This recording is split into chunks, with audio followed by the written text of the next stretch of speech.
Acho que o que resume a semana 38 e 39 dos meus estudos para a prova de residência médica é cansaço, cronograma de estudos intenso, banco de questões e caderno de erros. No último vídeo do projeto R1, eu disse que eu tinha ficado com 2 dias de vantagem, que eu tinha conseguido adiantar 2 dias dos meus estudos. Bem, eu tive que usar esses 2 dias na semana 39. E basicamente é porque ultimamente está muito puxado. Eu sinto que esse semestre ele tem menos carga teórica do que o semestre anterior, que foi o sexto período, que tinha muita prova, muito conteúdo para estudar.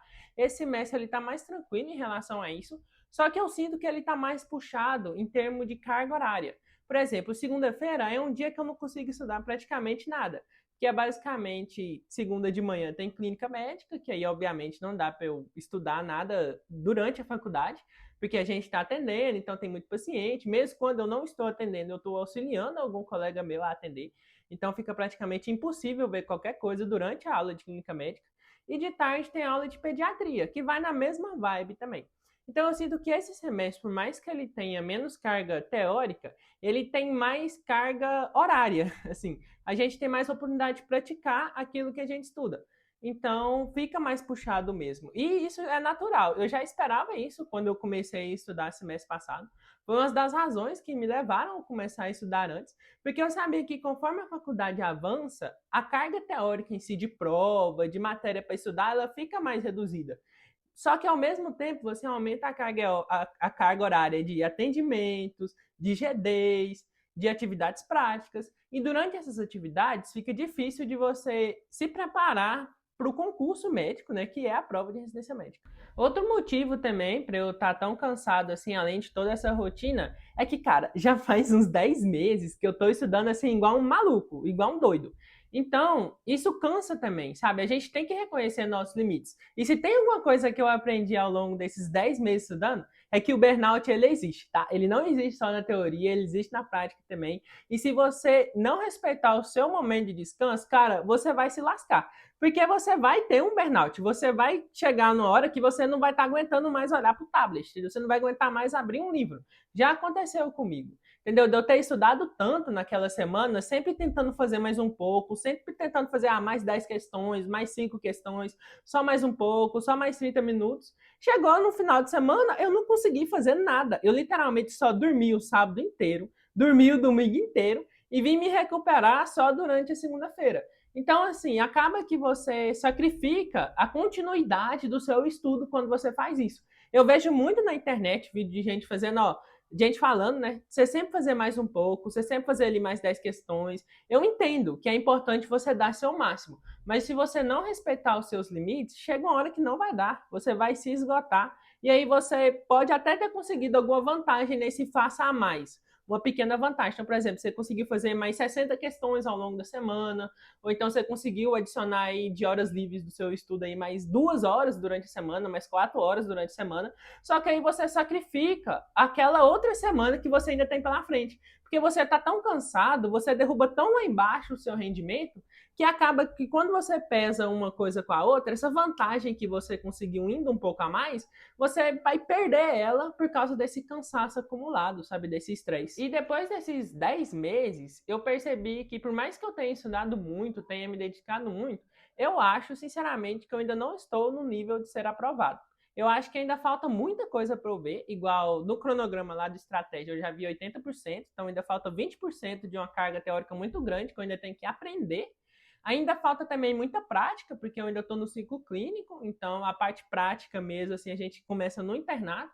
Então ainda falta muita prática com medicina, igual essa semana a gente teve aula prática de pré-eclâmpsia, de ginecologia.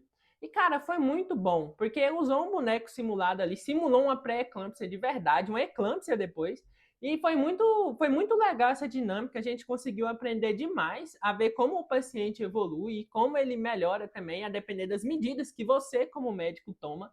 Então, acho que essa prática, ela vai me ajudar demais, tanto na vida, como também na hora da prova, decidir uma conduta ali e acertar a alternativa. Então, e outra coisa também é que ainda falta muita revisão.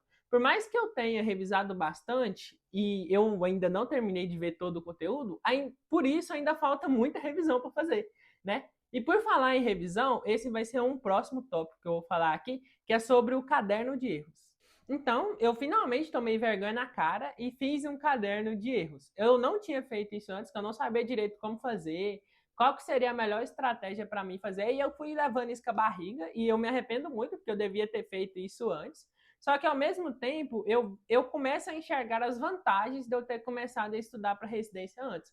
Porque se eu tivesse deixado para cometer esse erro no último ano da faculdade, cara, é um erro muito grave, poderia custar a minha aprovação. Então, eu cometendo esse erro agora, eu ainda tenho 2 anos para corrigir isso. Então, eu acho que vai ser tempo mais do que o suficiente. Eu vou mostrar aqui na tela como que eu fiz esse caderno de erros, porque eu não sabia como fazer, e eu acho que desse jeito ficou bem legal para mim. Então, mostrando aqui, a gente entra aqui no Notes. Eu fiz ele no Notes, sabe? Eu fiz ele na mão mesmo. Eu vi que tem algumas plataformas que trabalham com isso, só que meio sem money, né? Então não vai dar para eu pagar uma plataforma para ter meu caderno de erros. Eu vi que tem como fazer isso lá no Estratégia também. Eu até tentei fazer, mas eu não me adaptei muito bem. Que como que a gente faz isso lá no Estratégia? Basicamente é você tem uma opção que você consegue criar simulados e cadernos de questões só com aquelas questões que você errou. Então, isso em si já vira um caderno de erros. Só que a minha dificuldade é que eu nunca voltava para ver as questões que eu errava, e eu também nunca fazia de novo as questões que eu errava, porque eu faço muita questão e aí no final sobra muita questão errada. Então, acaba que desse jeito não ficou tão bom para mim. Aí eu criei o meu caderno de erros, que eu vou mostrar aqui como é que ele é.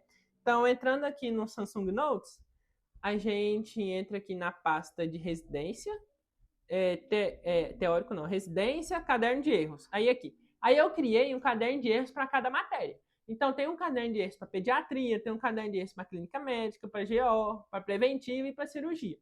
Entrando aqui, por exemplo, no caderno de erros de clínica, aqui tem caderno de erros, cefaleia, erros e dependência química.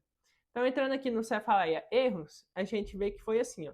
Eu peguei, tem muita pouca questão, né? Aqui no caderno de erros ainda está bem no início, que eu criei ele basicamente nessa semana, nesse final de semana.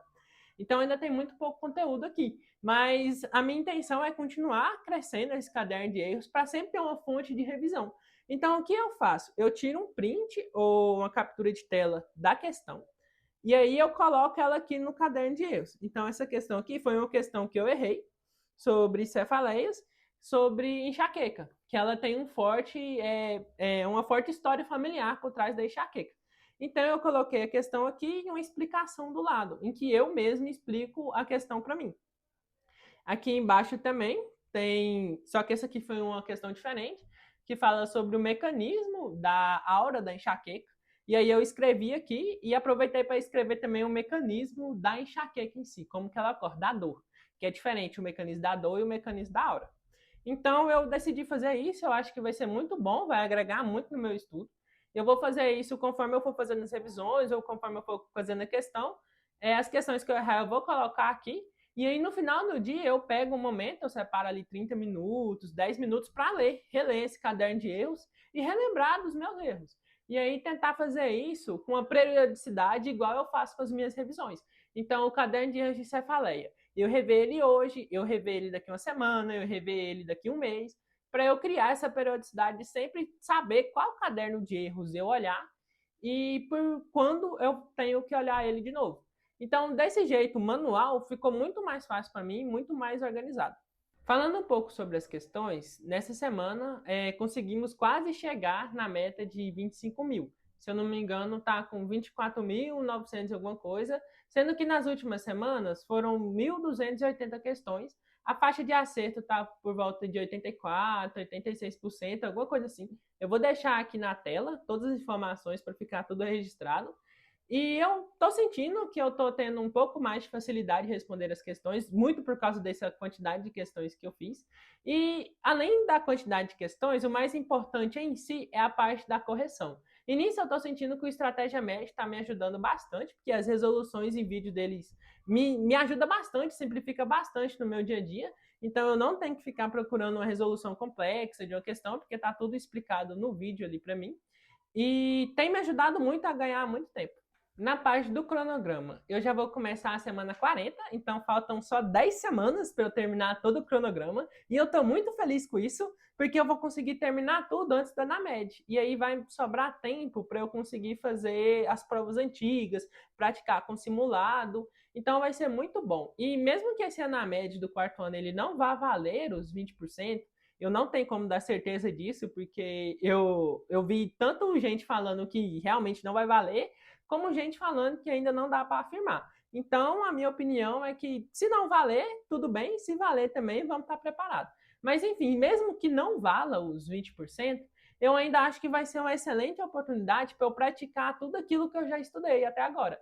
Então, vai ser uma excelente oportunidade para eu treinar como que vai ser lá no dia de fato, no sexto ano, que é o ano que vai valer mesmo a minha vaga de residência.